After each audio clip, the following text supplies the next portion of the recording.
Thank you, Deputy Presiding Officer. Well, this is yet another skirmish in the endless battle between Remainer parliaments and the people of this country.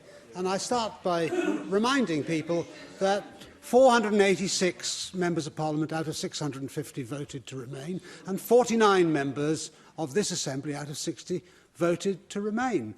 And all the major parties who fought the last general election fought it on the same wording as appeared in the Labour Party manifesto. Labour accepts the referendum result. And they've spent the last 3.5 years doing everything they possibly can to undermine that statement. We know that the First Minister and his colleagues, and indeed the leader of Plaid Cymru and his colleagues, never really accepted the result of the referendum. So we have Remainer parliaments that are determined, and always have been determined, to defy the will of the people. Before the referendum campaign, every imaginable horror was conjured up by exactly the same people of what would happen if we left the customs union and the single market, plagues of boils and frogs, and so on and so forth. So the idea that these arguments, which we've gone through endless times in the last 3.5 years, didn't feature in the referendum campaign is an absurd rewriting of history. Only last week, we were talking about Catalonia in this place, and the leader of Plaid Cymru was waxing lyrical about the right of the Catalonian people to determine their own future by means of a referendum. The Spanish government, of course, takes a totally different view. As far as Plaid Cymru are concerned, in these debates, they have assumed the role of the Spanish government because they are determined to keep us in the unity of the supranational empire, which is what Guy Verhofstadt describes it as, of the European Union. Britain and Wales should never be allowed to secure their freedom from this supranational body. Plaid Cymru are quite happy for us to be a colony in the Belgian Empire. They just don't want us to be a part of the United Kingdom. And the absurdity of that position is that, whereas, however inadequate it might be, at the moment we've got 40 members of Parliament at Westminster, if Wales were to be independent within the European Union, you'd have a handful of members of the European Parliament, you'd have a minuscule percentage of the votes in the Council of Ministers, and you'd have one European Commissioner who would be bound to be independent. I give way. Yes. Okay. Two of the 11 Catalan political prisoners are personal friends of mine.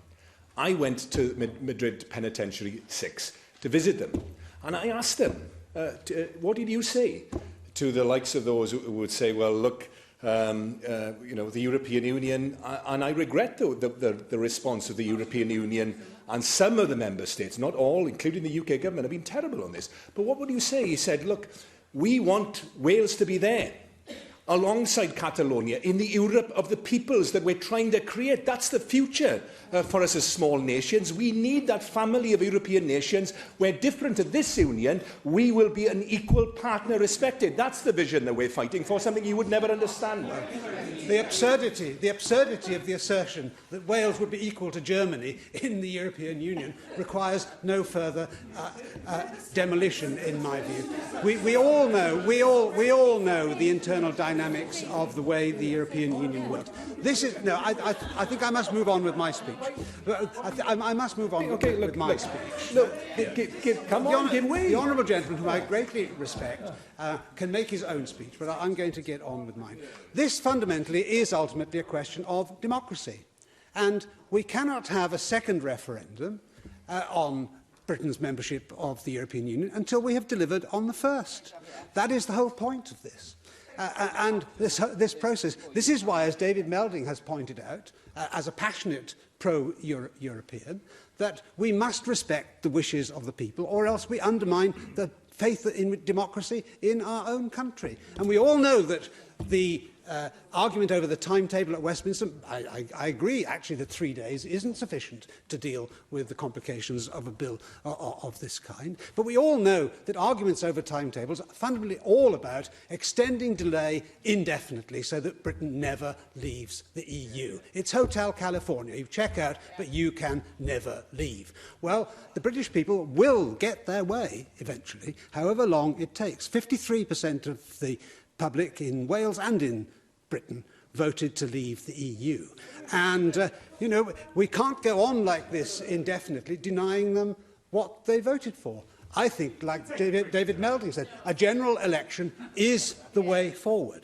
But what we are doing today, I think, is undermining the faith in this place, which I don't mind that. There isn't much anyway outside of this building. But we are undermining, more than that, faith in democracy itself, and that I really do care about. If ever there were a Nobel Prize for hypocrisy, we know there will be plenty of candidates for that in the leadership of Plaid Cymru, in the leadership of the Labour Party, and the whole of the political establishment of this country. So I say it doesn't really matter what we do here today. We don't even know yet whether the House of Commons is going to allow Boris Johnson to get his deal. Personally, I think not, and therefore that will make this whole proceeding otiose. So what we should, as politicians, be doing is to deliver on what the British people, our masters, voted for.